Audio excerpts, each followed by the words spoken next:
이재명 정부 들어 첫 정기 국회인 만큼 어느 때보다도 국회의 역할이 매우 중요합니다.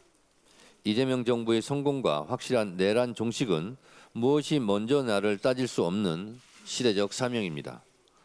민생 안정과 개혁 완수는 무엇 하나 소홀히 할 수 없는 국회의 책무입니다.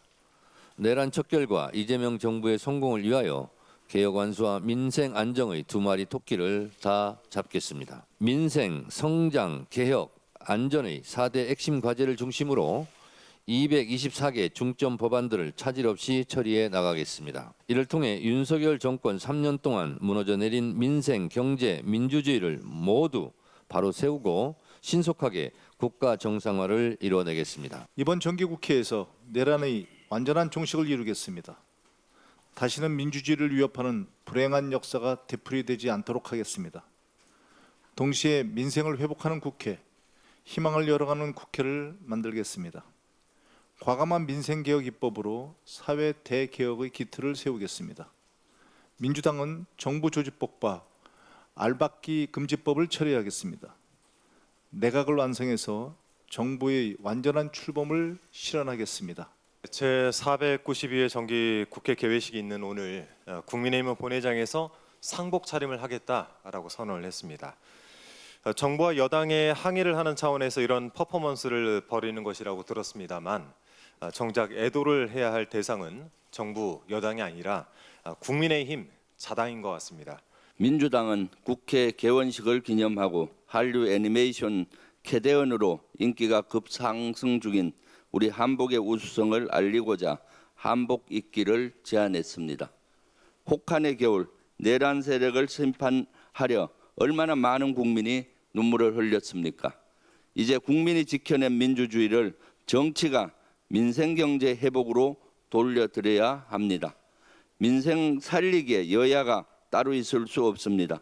국민을 위해 흘리는 땀방울에는 파란색도 빨간색도 없습니다. 오직 국민을 위해 힘을 모아야 합니다.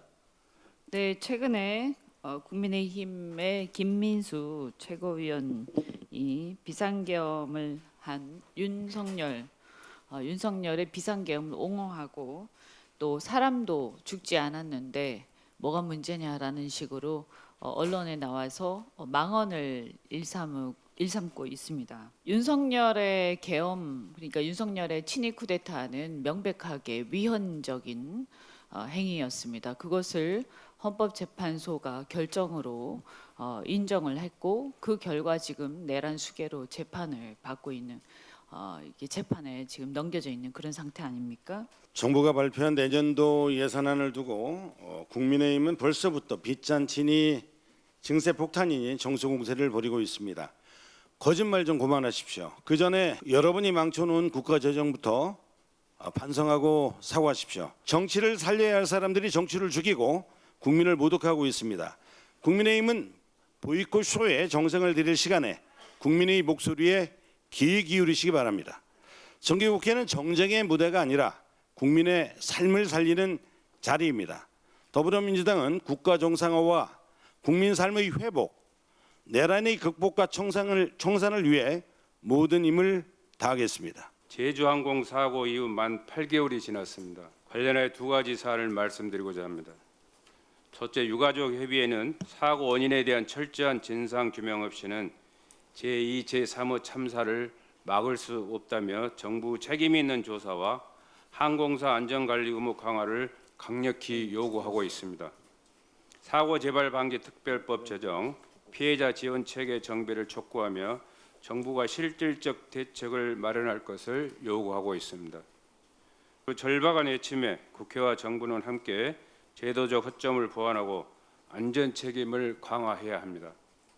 둘째, 무안공항은 2019년 약 89만 명이 이용하며 호남권 거점 공항으로 자리 잡았습니다. 하지만 제주항공 사고로 운항이 전면 중단되면서 지역 여행업계와 주민들이 막대한 피해를 입고 있습니다. 텅 빈 공항은 주민들에게 심리적 공황 상태까지 겪게 하고 있습니다. 무안공항은 국가 균형 발전, 국제 물류 관광 활성화를 위한 핵심 거점 공항으로 조속한 재개항이 절실히 필요합니다. 제주항공 참사가 남긴 교훈은 국민의 안전을 최우선으로 해야 한다는 점입니다. 국민의 안전한 하늘길을 하루빨리 열어야 합니다.